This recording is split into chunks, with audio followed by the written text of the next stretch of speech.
அன்பே அன்பே கடைக்கு போகணும், எங்க போனான்னு தெரியலையே. டே பணியாரம், வள்ளியம்மா அந்த அன்பை வர சொல்றா. அன்பண்ணாவும் அண்ணியும் சட்னி அரைச்சிட்டு இருக்காங்க வள்ளியம்மா. ஏன் அவ தனியாலாம் ஆட்ட மாட்டாளா? ஜோடியா தான் ஆட்டுவாளா? போய் வர சொல்றா அவனை. சரி. எதுக்கு வள்ளியம்மா? கடைக்கு போகணும்டா. கடைக்கு தானே, நான் போயிட்டு வரேன். எது நீ ஏதாவது சொல்லிட போறேன்டா. இது 10 ரூபா சமாச்சாரம் இல்ல, 1000 கணக்கா கொடுக்க வேண்டிய சமாச்சாரம். போய் அன்பை வர சொல்லு. நம்பி கொடு வள்ளியம்மா.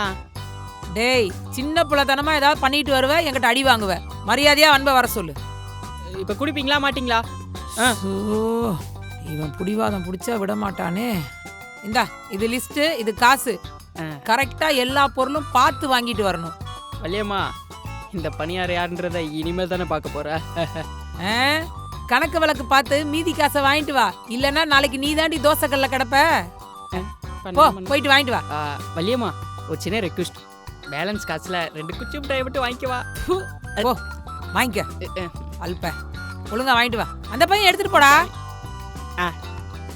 வரேன் வள்ளியம்மா.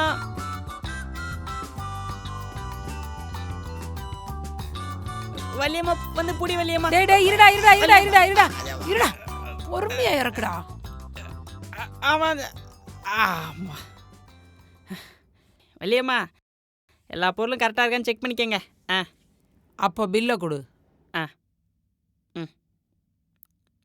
அதெல்லாம் கரெக்டாக இருக்கும் வள்ளியம்மா. எல்லாம் கரெக்டா இருக்கு, மிச்ச காசு கொடு. பேலன்ஸா? மேலே சேப்பே இல்லையே. என்னடா தேடுற? வள்ளியம்மா, காசு தொலைஞ்சிருச்சு.